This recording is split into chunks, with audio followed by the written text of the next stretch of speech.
Pemirsa, seorang pemuda tega membunuh ibu kandungnya sendiri di Purwakarta, Jawa Barat. Motifnya hanya karena kesal sering dimarahi orang sang ibu.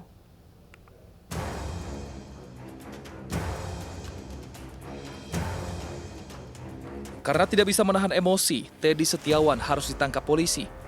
Ia menjadi tersangka atas kasus pembunuhan ibu kandungnya.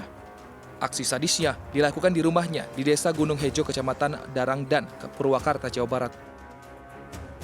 Pelaku mengaku kesal karena kerap dimarahi sang ibu.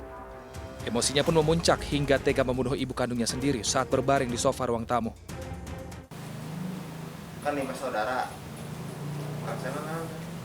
Ya karena itu kesal, marah, terus ngebacok. Iya, gara-gara itu. Dimarah-marahin terus sama ibu. Iya, itu marah-marahnya. Sering. Iya.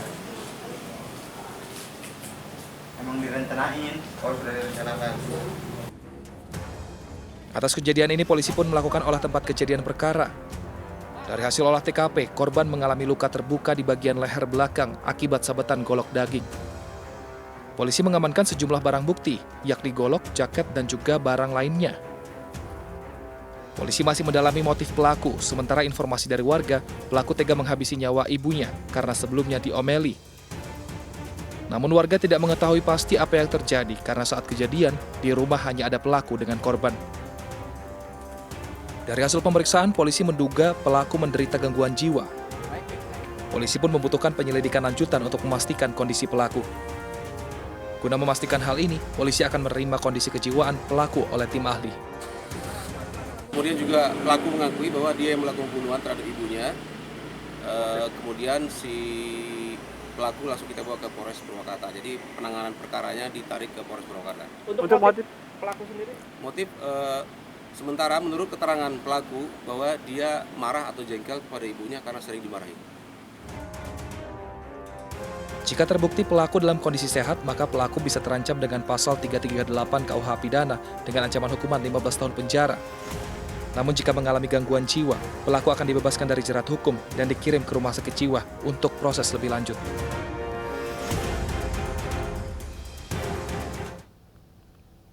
Di Tarakan, Kalimantan Utara, seorang pemuda tega menganiaya ibu kandungnya sendiri hingga tewas. Pelaku kesal karena tidak direstui untuk menikah.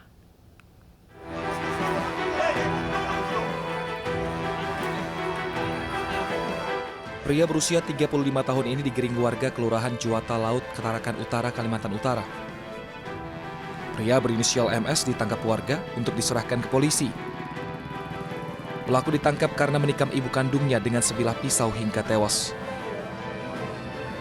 Pelaku mengaku kesal pada sang ibu karena tidak merestui pernikahannya. Adu mulut pun sempat terjadi. Perkataan korban yang menolak permintaan pelaku membuat aksi sadis pelaku terjadi. Korban ditikam 10 tusukan dengan pisau.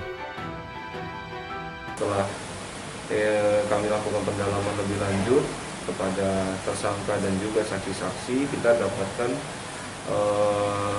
gambaran kejadian pada saat itu, yang mana kejadiannya si tersangka ini sebelumnya dia memang sempat berdebat dengan korban, yang mana korban ini juga merupakan ibu kandungnya sendiri.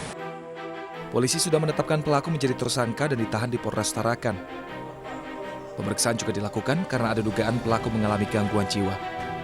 Atas aksinya, pelaku diancam hukuman minimal 7 tahun penjara karena melakukan penganiayaan yang mengakibatkan seseorang meninggal dunia. Anak yang membunuh ibu kandungnya di Situbondo, Jawa Timur ditetapkan menjadi tersangka. Tersangka tersinggung karena sudah menggoreng ikan untuk disantap, namun sang ibu meminta agar ikannya dibakar.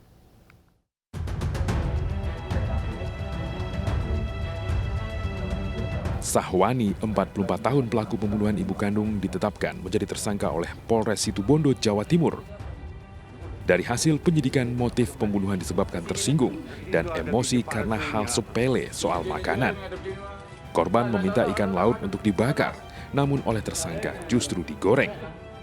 Alasannya karena tersangka terburu-buru memotong rumput untuk pakan ternak. Tersangka kemudian menganiaya ibu kandungnya itu hingga tewas.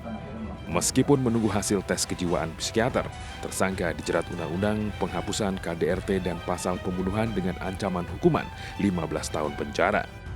Untuk memeriksa kejiwaan ini untuk memastikan kondisi kejiwaan juga yang bersangkutan, dan kita sudah dan segera kita akan melakukan pemberkasan ya, dan koordinasi kepada pihak kejaksaan untuk proses penanganan lebih lanjut.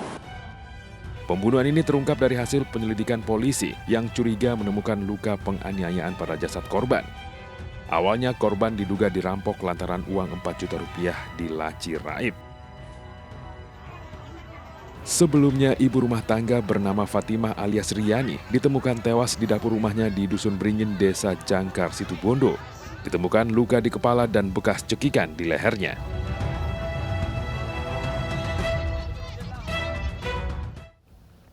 Sementara itu, pemirsa kesal tidak dipinjami sepeda motor untuk bekerja. Seorang pemuda di Kabupaten Aceh, Tamiang, Aceh, nekat menikam ayah tirinya menggunakan pisau dapur. Akibatnya, korban meninggal dunia akibat luka tusuk di bagian perut.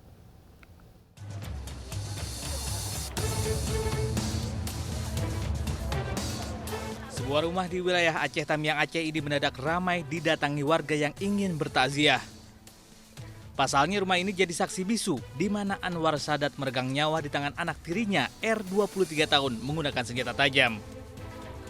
Peristiwa pembunuhan terjadi saat pelaku yang terlelap tidur dibangunkan korban untuk berangkat bekerja. Pelaku pun meminjam motor korban, namun korban tidak memberikannya hingga berujung cekcok. Tak kuat menahan emosi, pelaku mengambil pisau dan menikam korban tepat di bagian perut sebanyak 3 kali. Korban tersungkur bersimbah darah di teras rumahnya. Jadi suruh bangun dia untuk kerja. Ya, minta kereta, ayahnya nggak ngasih. Jadi kalau aku nggak pakai kereta, kayak mana aku kerja? Karena mulut sama ayahnya. Kami masih duduk situ juga di depan. Tak kayak mana dia masuk ke dalam, kami pun nggak nampak. Masuk ke dalam, langsung ituin ayahnya. Berarti kami bela pun kayak mana? Saya perempuan, tahulah perempuan kayak mana kuatnya, kan nggak berapa kuat pisau. Tetap kami tarik, kami bisa juga. Orang tetangga-tetangga yang ada yang bantu. Kayak mana kami menjerit-jerit udah jatuh pun orang ada yang bantu. Keluarga dibantu warga mengantarkan jenazah korban ke tempat peristirahatnya yang terakhir di desa setempat. Anak seharusnya bisa membahagiakan orang tua sebagai bentuk balas budi, bukan malah menjadi tempat pelampiasan emosi yang mengakibatkan jatuhnya korban. Pura-pura membeli 2 pria yang mendatangi toko baju, jaket dan kaos. Realita akan segera kembali dengan informasi selengkapnya. Tetaplah bersama kami.